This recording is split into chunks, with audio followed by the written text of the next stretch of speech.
حي على الفلاح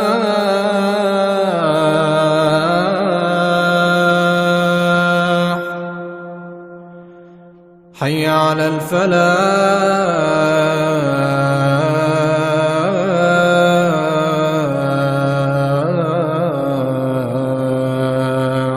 نحمدہ ونصلی علی رسولہ الکریم، اما بعد فاعوذ باللہ من الشیطان الرجیم، بسم اللہ الرحمن الرحیم۔ ليس البر أن تولوا وجوهكم قبل المشرق والمغرب ولكن البر من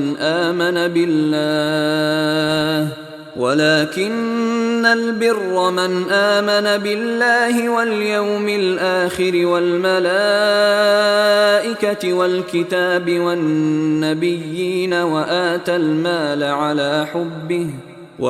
المال على حبه ذوي القربى واليتامى والمساكين وابن السبيل والسائلين وفي الرقاب وأقام الصلاة وآتى الزكاة والموفون بعهدهم إذا عاهدوا والصابرين في البأساء والضراء وحين البأس أولئك الذين صدقوا وأولئك هم المتقون۔ میں پناہ مانگتی ہوں اللہ تعالیٰ کی شیطان مردود سے۔ شروع اللہ کے نام سے جو بڑا ہی مہربان نہایت رحم کرنے والا ہے۔ نیکی یہی نہیں کہ اپنا منہ کر لو مشرق یا مغرب کی طرف، لیکن نیکی یہ ہے جو کوئی اللہ پر ایمان لے آئے اور قیامت کے دن پر اور فرشتوں پر اور کتابوں پر اور نبیوں پر ایمان لے آئے اور اللہ کی محبت پر مال دے اپنا رشتہ داروں کو اور یتیموں کو اور محتاجوں کو اور مسافروں کو اور مانگنے والوں کو اور قیدیوں کو چھڑانے میں، اور نماز کو قائم رکھے اور زکوٰۃ کو ادا کرے اور اپنے وعدے پورے کرنے والے، اور جب کسی سے وہ وعدہ کریں، اور سختی اور تکلیف میں صبر کرنے والے اور لڑائی کے وقت صبر کرنے والے، یہی وہ لوگ ہیں سچے اور یہی پرہیزگار ہیں۔ اے ایمان والو، تم پر فرض کیا گیا ہے قصاص، برابری کرنا، قتل کے بدلے میں قتل کرنا، آزاد کے بدلے آزاد، غلام کے بدلے غلام، اور عورت کے بدلے عورت۔ پھر جسے اس کے بھائی کی طرف سے کچھ معاف کیا جائے تو اچھے طریقے سے تابع داری کرنی چاہیے اور اسے ادا کرنا چاہیے ساتھ احسان کے۔ یہ تمہارے رب کی طرف سے آسانی ہے اور مہربانی ہے۔ پس جس نے زیادتی کی اس فیصلے کے بعد تو اس کے لیے دردناک عذاب ہے، اور تمہارے لیے قصاص میں زندگی ہے اے عقل مندو، تاکہ تم گناہوں سے بچتے رہو۔ تم پر فرض کر دیا گیا ہے کہ جب تم میں سے کسی کو موت آئے تو وصیت کرنا، بشرطے کہ وہ کچھ مال اپنے پیچھے چھوڑے، ماں باپ کے واسطے، رشتہ داروں کے واسطے، انصاف کے ساتھ۔ یہ حکم پرہیزگاروں پر لازم ہے۔ پھر جو کوئی وصیت کو سن لینے کے بعد بدل ڈالے تو اس کا گناہ انہی پر ہے جنہوں نے اسے بدلا،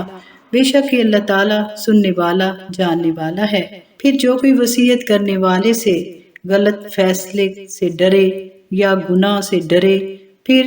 ان کے درمیان وہ اصلاح کرا دے تو کوئی گناہ نہیں اس پر، بے شک کہ اللہ تعالیٰ معاف کرنے والا بڑا ہی مہربان ہے۔ اے ایمان والو،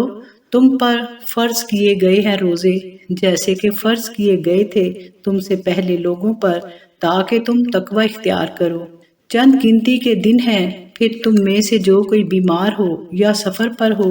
تو ان پر ان کی گنتی دنوں کی پوری کی جائے، اور جنہیں مشکل ہو، طاقت نہ ہو روزہ رکھنے کی، تو اس کے ذمے ایک فقیر کا کھانا یہ فدیہ ہے۔ پھر جو کوئی خوشی سے نیکی کرے تو اس کے واسطے اچھا ہے، اور اگر تم روزہ رکھو تو تمہارے لیے بہتر ہے اگر تم سمجھ رکھتے ہو تو۔ شہر رمضان الذی انزل فیہ القرآن ھدی للناس وبینات من الھدی والفرقان، رمضان کا مہینہ ہے جس میں قرآن پاک نازل ہوا، یہ لوگوں کے لیے ہدایت کا ذریعہ اور روشن دلیلیں ہیں، اور حق کو باطل سے جدا کرنے والا یہ قرآن ہے۔ اور تم میں سے جو کوئی اس مہینے کو پائے تو اس میں روزے رکھے، اور جو کوئی بیمار ہو یا سفر کی حالت میں ہو اور تو دونوں اور دنوں میں گنتی پوری کرے، اور جو کوئی بیمار ہو یا سفر پر ہو تو اور دنوں میں گنتی پوری کرنی چاہیے۔ اللہ تعالیٰ تم پر آسانی چاہتا ہے اور تمہارے لیے مشکل نہیں چاہتا، اور اس واسطے کہ تم روزوں کی گنتی پوری کرو اور تاکہ تم اللہ کی بڑائی بیان کرو اس بات پر کہ اس نے تمہیں ہدایت بخشی، اور تاکہ تم شکر ادا کرو۔ اور جب تجھ سے اے نبی صلی اللہ علیہ وآلہ وسلم میرے بندے میرے بارے میں پوچھیں، سو میں تو قریب ہوں ان کے مانگنے والے کی دعا کو قبول کرتا ہوں۔ جب وہ مجھ سے دعا مانگے تو چاہیے کہ وہ میرے حکم بھی مانے اور مجھ پر ایمان بھی لائیں، تاکہ وہ نیک راہ پر آ جائیں اور ہدایت پائیں۔ تمہارے لیے جائز ہو گئی روزے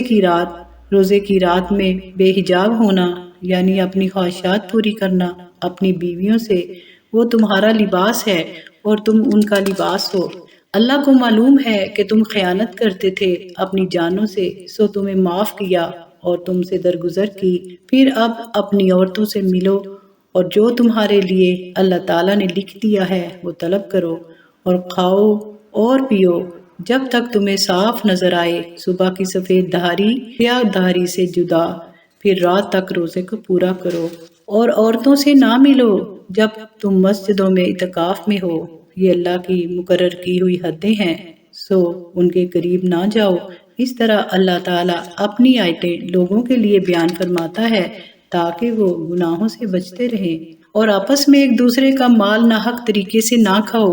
اور انہیں حاکموں تک نہ پہنچاؤ تاکہ وہ لوگوں کے مال میں سے کوئی حصہ کھائیں ناحق طریقے سے، اور تم جانتے ہو۔ آپ صلی اللہ علیہ وآلہ وسلم سے چاند کے بارے میں پوچھتے ہیں، اے نبی آپ صلی اللہ علیہ وآلہ وسلم کہہ دیجئے کہ یہ لوگوں کے لیے اور حج کے لیے مقرر اوقات معلوم کرنے کا ایک آلہ ہے، اور نیکی یہ نہیں ہے کہ تم گھروں میں آؤ ان کے پیچھے سے، لیکن نیک وہ ہے جو اللہ سے ڈرتا رہے اور گھروں میں اپنے دروازوں میں سے آؤ، اور اللہ سے ڈرتے رہو تاکہ تم کامیاب ہو جاؤ، اور اللہ کی راہ میں لڑو ان لوگوں سے جو تم سے لڑتے ہیں، اور زیادتی نہ کرو، بے شک اللہ تعالیٰ زیادتی کرنے والوں کو پسند نہیں کرتا۔ اور انہیں جس جگہ پاؤ مار ڈالو، اور جہاں سے انہوں نے تم کو نکالا تم بھی انہیں نکال دو، اور فتنہ قتل کرنے سے بھی زیادہ سخت گناہ ہے، اور اس سے مسجد حرام کے پاس نہ لڑو جب تک کہ وہ تم سے اس جگہ نہ لڑیں، پھر اگر وہ تم سے لڑیں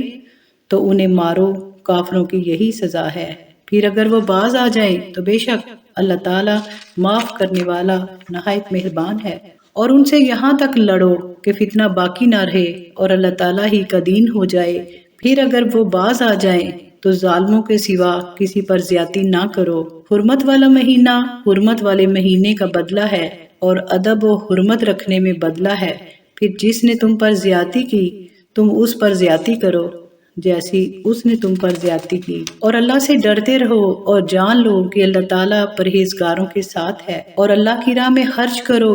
اور اپنی جان اپنے ہاتھوں ہلاکت میں نہ ڈالو، اور نیکی کرو، بے شک اللہ تعالیٰ نیکی کرنے والوں کو پسند کرتا ہے۔ وَأَتِمُّ الْحَجَّ، اور حج کو پورا کرو، وَالْعُمْرَةَ لِلَّهِ، اور اللہ کے لیے عمرہ کرو۔ پھر اگر روک دیے جاؤ تم تو جو کچھ میسر آئے قربانی کرنی چاہیے، اور اپنے سر کی حجامت نہ کرواؤ، اپنے سر نہ منڈواؤ جب تک قربانی اپنی جگہ پر نہ پہنچ جائے۔ پھر تم میں سے جو کوئی بیمار ہو یا اسے سر کی تکلیف ہو تو وہ بدلہ دے دے روزوں سے یا خیرات سے یا قربانی سے۔ پھر جب تمہاری خاطر جمع ہو تو کوئی فائدہ اٹھائے عمرہ کو حج کے ساتھ ملا کر، تو جو کچھ قربانی میسر ہو۔ پھر جسے قربانی نہ ملے وہ روزے رکھے 3 دن کے حج کے دنوں میں، اور 7 روزے جب تم واپس لوٹو، یہ 10 پورے ہوں گے۔ یہ حکم اس کے لیے ہے جس کے گھر والے مسجد حرام کے پاس نہ رہتے ہوں، اور اللہ سے ڈرتے رہو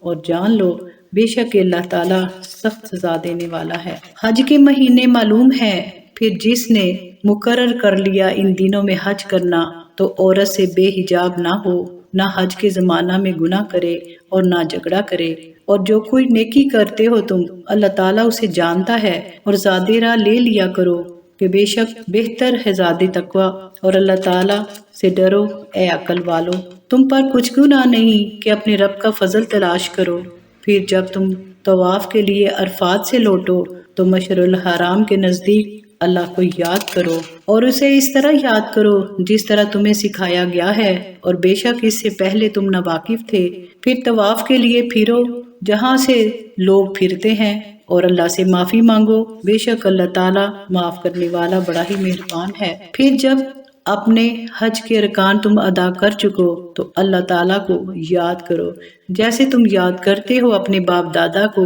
بلکہ اس سے بھی زیادہ اللہ کو یاد کرو۔ بس بعض لوگ تو ایسے دعا کرتے ہیں، اے ہمارے رب ہمیں صرف دنیا میں دے دے اور ان کے لیے آخرت میں کوئی حصہ نہیں ہوتا، اور بعض لوگ ایسے دعا کرتے ہیں، ربنا آتنا فی الدنیا حسنۃ وفی الآخرۃ حسنۃ وقنا عذاب النار، اے ہمارے رب ہمیں دنیا میں بھی بلائیاں عطا فرما اور آخرت میں بھی بلائیاں عطا فرما اور ہمیں دوزخ کے عذاب سے بچا لے۔ اولئک لہم نصیب مما کسبوا واللہ سریع الحساب، یہ لوگ ہیں ان کی کمائی سے حصہ ہے، اللہ تعالیٰ انہیں بہت جلد حساب لینے والا ہے۔ اے ہمارے رب ہمیں دنیا میں بھی بلائیاں عطا فرما اور آخرت میں بھی بلائیاں عطا فرما اور ہمیں دوزخ کے عذاب سے بچا لے، انہی لوگوں کے لیے ان کی کمائی میں سے حصہ ہے اور اللہ بہت جلد حساب لینے والا ہے۔ ان آیات میں اللہ تعالیٰ نے نیکی کا ایک جامع تصور دیا جس میں ایمانیات، عقائد و عبادات، معاملات اور اخلاقیات کا ذکر کیا۔ اللہ تعالیٰ فرماتے ہیں کہ بے شک انسان کو مال سے محبت ہوتی ہے، لیکن نیک انسان وہی ہے جو مال کی محبت کے باوجود اسے اللہ کی راہ میں، اللہ کی محبت میں اور اللہ کی رضا کے لیے اللہ کے بندوں پر خرچ کرے۔ ضرورت مندوں اور مستحق امداد انسانوں میں سر فہرست اپنے قرابت دار رشتہ دار ہیں، پھر یتیم، مسکین، مسافر، سوالی اور مجبور انسان ہیں جو آزادی سے محروم ہیں، یعنی غلام اور قیدی۔ اور نیکی کی اصل اور سچی روح عقیدوں کی درستگی، معاملات کی درستگی، عبادات کے بجا لانے، اخلاق کے سنوارنے اور ان کاموں کے کرنے میں ہے جو قرآن پاک بیان کرتا ہے، یعنی انسان کے عقائد کی درستگی وہی ہونی چاہیے جن کا قرآن پاک تقاضا کرتا ہے، اور انسان دوسرے انسانوں سے اس طرح پیش آئے جس طرح ہمیں شریعت ہدایت کرتی ہے اور نبی صلی اللہ علیہ وآلہ وسلم کے اسوہ سے ہمیں پتہ چلتا ہے۔ فرمایا کہ پختہ اخلاق والے شخص وہ ہیں کہ جن میں یہ خوبیاں ہیں کہ وہ اپنے عہد کو پورا کرتے ہیں، اپنی ذمہ داریاں کو نہایت اچھے طریقے سے نبھاتے ہیں، حقوق اللہ بھی اور حقوق العباد بھی پوری خوبی کے ساتھ ادا کرتے ہیں، وہ مالی پریشانیوں، جسمانی بیماریوں اور خدا کے دشمنوں سے جنگ کے وقت صبر سے کام لیتے ہیں۔ جس طرح عملی زندگی میں انسان کو طرح طرح کی تکلیفوں سے دوچار ہونا پڑتا ہے، بے روزگاری، غربت، معاشی بدحالی، فقر، تنگ دستی، اس قسم کی دوسری پریشانیاں انسان کو روزانہ تنگ کرتی ہیں۔ بچوں کی تعلیم و تربیت کا مسئلہ، شادی بیاہ کا مسئلہ، ضروریات زندگی، ان کے علاوہ طرح طرح کی بیماریاں اور بدنی تکلیفیں، آج ہم بیمار تو کل گھر کا دوسرا فرد بیمار، ان سب حالات میں صبر کا دامن ہاتھ سے نہ چھوڑنے والے ہی سچے انسان ہیں اور یہی متقی اور پرہیزگار ہیں۔ اے ایمان والو، تم پر فرض کر دیا گیا ہے قصاص، بدلہ لینے میں برابری کرنا، کسی جرم کا بدلہ لینے میں برابری اور مساوات سے کام لینا۔ شریعت کی اصطلاح میں قتل کے بدلے میں قتل کرنا یا زخم کے بدلے میں ایسا ہی برابر کا بدلہ لینا مراد، اس کو قصاص کہتے ہیں۔ اللہ تعالیٰ نے تمام انسانوں کے درمیان فطری مساوات کا جو اصول مقرر کیا ہے، اس کی روح سے قتل کا بدلہ قتل مقرر کیا گیا۔ اب یہ بیان فرمایا کہ مقتول کے وارث قاتل کو معاف کر سکتے ہیں یا اس سے خون بہا کی رقم لے کر خون سے دستبردار ہو سکتے ہیں یا خون بہا کی رقم میں بھی کچھ کمی کر سکتے ہیں۔ ان حالات میں قاتل سزائے قتل سے بچ سکتا ہے۔ مقتول کے وارثوں کو بھی تاکید کرنے کے بعد قاتل کو بھی تاکید کی جاتی ہے کہ وہ بھی اس رقم کو نہایت خوش اسلوبی اور خوبصورتی کے ساتھ ادا کرے، خواہ مخواہ طول دینے میں بدمزگی پیدا نہ کرے۔ اللہ تعالیٰ نے قاتل کو قتل کی انتہائی جانی سزا دینے کے ساتھ ساتھ یہ آسانی کا طریقہ مقرر کر دیا۔ اللہ تعالیٰ انسانوں پر مہربانی کرنے والا ہے اور اس نے اپنی شفقت سے کام لیتے ہوئے سزا کو ہلکا کر دیا، لیکن اگر اس کے بعد بھی کوئی ان قوانین کے خلاف ورزی کرے گا اور حدود سے باہر قدم رکھے گا تو اللہ تعالیٰ اسے دردناک سزا دیں گے۔ وَأَتِمُّ الْحَجَّ وَالْعُمْرَةَ لِلَّهِ، حج اسلام کا 5واں رکن ہے جو ہر شخص پر فرض ہے۔ ہر وہ شخص جو استطاعت رکھتا ہے اس پر زندگی میں حج ایک بار ادا کرنا فرض ہے، ورنہ وہ گناہگار ہوگا۔ حج اسلامی سال کے آخری مہینے ذوالحج کی 9 تاریخ کو ادا ہوتا ہے۔ حج میں خاص بات یہ ہے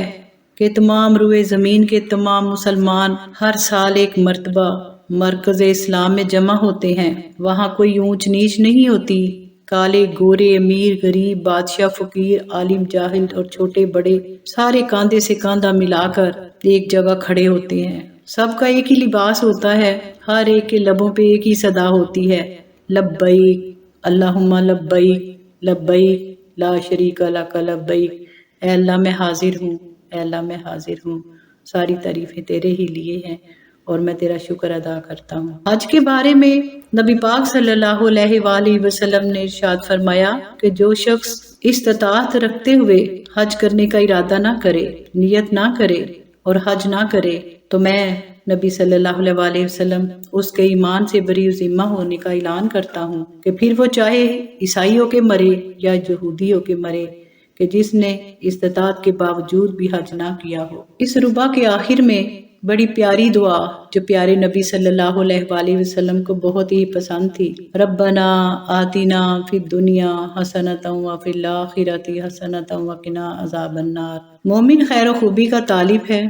دنیا کی بھی اور آخرت کی بھی۔ دنیا میں وہ نیک کام کرنے کی توفیق مانگتا ہے، اپنی دعاؤں اور اپنی عبادتوں سے وہ نیک عملی اور نیکوکاری کی استطاعت اور طاقت طلب کرتا ہے، اور آخرت میں اس نیک عملی اور نیکوکاری کا پھل بھی مانگتا ہے۔ وہ دنیا اور آخرت دونوں کو ساتھ ساتھ لے کر چلتا ہے، دنیا میں اعلیٰ اخلاق اور عمدہ معاملات کرتا ہے اور آخرت کے لیے نجات کا ذریعہ بناتا ہے، اور اللہ تعالیٰ سے دعا مانگتا ہے کہ مجھے دوزخ کی آگ سے بچا لے، مجھے جنت میں جگہ دے دے اور کامیابی میرے نصیب میں لکھ دے۔ بہترین انسان کی زندگی کا معیار بھی یہی ہے کہ وہ اپنی زندگی اور زندگی کے تمام معاملات میں دنیا اور آخرت دونوں کو پیش نظر رکھے اور جہنم کے عذاب سے ڈرتا رہے۔ اور جو انسان اس دنیا میں ایسی زندگی بسر کرے، مبارک ہے وہ شخص کہ جس نے اپنی آخرت کو سنوار لیا اور جہنم کے عذاب سے بچ گیا۔ اور کچھ لوگ ایسے دعا کرتے ہیں کہ اللہ ہمیں دنیا میں ہی دے دے اور ان کے لیے آخرت میں کوئی حصہ نہیں ہے، اور آخر میں اللہ تعالیٰ فرماتے ہیں کہ ان لوگوں کو ان کے نیک عملوں کے عوض جو دنیا اور آخرت کی بھلائیاں مانگتے ہیں، ان لوگوں کو ان کے نیک عملوں کے عوض آخرت میں نیک اجر ملے گا۔ ان کی خواہش کے مطابق دوزخ سے انہیں دور رکھا جائے گا، ان کی بھول چوک معاف کر دی جائے گی اور جنت میں رہنے کے لیے جگہ دے دی جائے گی، اور وہ دیکھ لیں گے کہ دنیا کی زندگی کے بعد ایک آخرت کی زندگی بھی۔ دنیا کا مال و متاع اس دنیا کے لطائف کے مقابلے میں کچھ بھی نہیں۔ دنیا کی آسائشیں، عزت اور مرتبے سب عارضی تھے، اس کے مقابلے میں یہ جنت کی نعمتیں کتنی ابدی اور قائم رہنے والی اور سکون بخش ہیں۔ یہاں کا آرام اور چین اور سکون ہمیشہ رہنے والا ہے۔ اللہ تعالی ہم سب کو آخرت کا چین نصیب فرمائے اور جنت میں اعلیٰ مقام عطا فرمائے، اور اللہ تعالی ہمارے ساتھ آسان۔ وآخر دعوانا ان الحمد للہ رب العالمین۔